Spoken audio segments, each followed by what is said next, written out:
عاجل وهام جدا الرد الإيراني الناري على الأحداث. عاجل إيران تقرر رسميا إغلاق مضيق هرمز والعالم على صفيح ساخن. أعلن التلفزيون الإيراني إن البرلمان وافق رسميا على قرار غلق مضيق هرمز، أهم ممر ملاحي لنفط العالم. القرار دلوقتي في انتظار توقيع المجلس الأعلى للأمن القومي الإيراني، وده ممكن يحصل خلال ساعات. يعني إغلاق مضيق هرمز ده معناه إيه؟ وليه هو مرعب كده؟ مضيق هرمز هو واحد من أهم الممرات البحرية في العالم، بيمر منه حوالي 20% من التجارة الدولية. هو المنفذ الرئيسي للنفط الخليجي اللي بيغذي مصانع أوروبا، محركات أمريكا، آلات الجيوش الغربية. إغلاق المضيق إيكوال خنق الاقتصاد العالمي.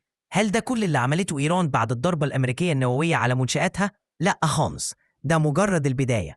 إيران ردت بصواريخ شديدة التدمير من نوع خيبر خرمشهر، ضربت أهداف مباشرة فيه. حجم الدمار في الضربة الإيرانية الأخيرة. الإعلام الإسرائيلي وصف الضربات بالمرعبة.